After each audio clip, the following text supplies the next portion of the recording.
feel like I'm directing a talk show now. I need some flashcards. I feel like I'm on like half the Ellen show. Hey everyone, it's Saturday. I'm Flynn and you're watching my BrainLog. Today, I would like to discuss the mood pendulum, which you probably guessed from the title of this video. I'm going to try and put diagrams on the screen, which is why there is so much space next to me. For me, throughout my entire life, I always saw my mood as a ladder. You know how when you're having a not so good day, you say that you're feeling down? And how if you're having a really good day, it's an emotional high? For me, as a kid, that was just the perfect picture. So until very recently, to me, my mood looked like a ladder. At the very top, there was a very, very good mood, an emotional high, and at the bottom, there was an emotional low. In the middle, it was pretty good, but the further you go up the ladder, basically, the harder you fell if you went down to the bad mood. Now, you may never have heard of the mood pendulum, which would make perfect sense because my therapist and I sort of came up with it. But this is how it works. Basically, imagine your brain, if you will. If we're gonna say that your brain is responsible for the feeling, imagine your brain being the weight on a pendulum. Now, when the pendulum is still, then your weight is in a sort of, let's say, orangey yellow zone, neutral zone. This is calm. That's very rarely the case because normally things happen in your life. The things that happen are going to make the pendulum move. Now, if it's a small thing, it might still stay in that yellowish orange space, and you might still feel serene, calm, average. And then there might be things that sort of agitate in your life, bigger things that happen. The pendulum might move into a, let's say, a green zone that represents good moods, happy moods, because things need to happen for you to be happy. You're not just happy out of nowhere. There's always a reason to be happy. Those reasons made the pendulum move a little more, and you're in a happy zone. Then after the green zone comes the red zone. Let's say someone pushes you and you get angry. Someone pushes your pendulum, you get angry. You don't get angry out of nowhere. There's usually something that will trigger your anger. A push to the pendulum, whoops, you're angry. Now let's say that something big happens. Something really, really big, like a loved one passing away. That's a pretty hard shove there. So your pendulum is gonna swing right into that blue. And the blue is sad. It's gonna need time for your pendulum to sort of swing out again, so it's gonna go back by going through not only the sad, but you're gonna be angry for some time, and then you might feel a while of being, happy, thankful for the time you had with that loved one, until you reach a point of serenity and calmness. Okay, I've accepted this, it's good, I'm over it. Now imagine someone who has depression or anxiety or maybe another mental illness. They have a pendulum just like yours, except that theirs is literally standing on top of an earthquake. You know what a pendulum does when there's an earthquake? It doesn't just swing, it jumps. It's gonna move a lot harder, it's gonna jerk rather than just swing. And if a big shove happens, that big shove is going to be so much bigger because the pendulum is already shaking. With this, the word mood swing makes so much more sense. Anything that happens in your life pushes the pendulum more or less hard.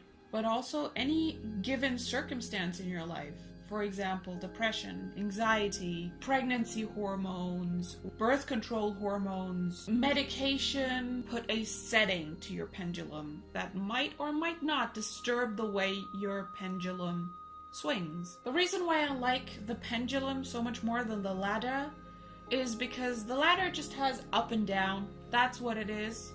Nothing more. And basically, if someone were to shove you off the ladder, if you're in a high, let's say you're in a really good, like a really high position, very nice, you're feeling really good, and someone pushes the ladder, you're dead. If you're at the top of a ladder, a high ladder, you're at the top and someone pushes, ow. So I really like the pendulum because there is a very harsh impact on your mood, but that doesn't mean that you're gonna get physically hurt. You could, but you don't have to. And it also means with the ladder, the bottom part is sad, the top part is happy. Implies that happy is hard to reach because you need to work your way up the ladder to reach happy, which is kind of depressing when you think about it, but it also puts something in your way to happiness. That ladder is in your way. Whereas the pendulum is more like, it's not in your way, it can swing. You could technically just push it yourself, you know? It's not gonna take a lot to push the pendulum. It's just a pendulum. And happy isn't on the far outer skirts, so you don't even have to push hard. It gives off this image of it's easier to be happy with the pendulum than with the ladder. And I think that it's very important to communicate a concept of happiness being something that is achievable rather than a far set goal. I also like very much that with the pendulum you have those two dimensions, those two factors of things happening and setting to build on. Now they both imply very strongly that to get from sad to happy, it's gonna take you some time, because with the ladder, obviously, you need to take your time to climb from the bottom to the top again. And on the other hand, with the pendulum, you need to wait it out for it to swing slower. Now, obviously, with the ladder, it implies that you have to do something to get back to happy, which isn't so bad. That's, you know, that's encouraging. Do something to make you happy. That's always a good piece of advice. Try and make yourself happy. Do something to please yourself. But with the pendulum, the main thing you need is patience. And patience is a big factor when you're dealing with mental illness, because it's not as easy as taking a pill. Like if you have some infection, you're gonna take antibiotics for a week and then you're fine again. That's not how it works if you have a mental illness. It's gonna take time and it's gonna take patience. Even if you do things to try and speed the process up, you might be able to affect the setting of your pendulum. You're not going to be able to affect the things happening to your pendulum because those are out of your reach, I guess, out of your control. Let's say you have PTSD and one of your triggers is, I don't know, your childhood bedroom. Then you could calm your pendulum by staying away from your childhood bedroom.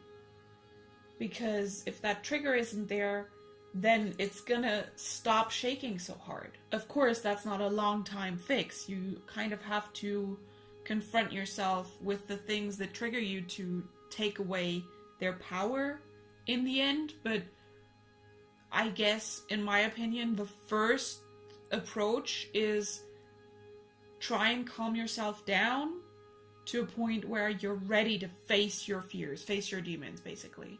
Anyhow, I hope this made in any way sense. If it did, or if it was helpful to you, or enjoyable, then please give it a thumbs up. If you want to see more of me, then you can subscribe to my channel up here, or you can subscribe to my second channel where I vlog and other stuff down here. You can watch my last video here, and I will see you next Saturday. Bye! You should definitely check out my second channel if you want to see me dress up as Snape.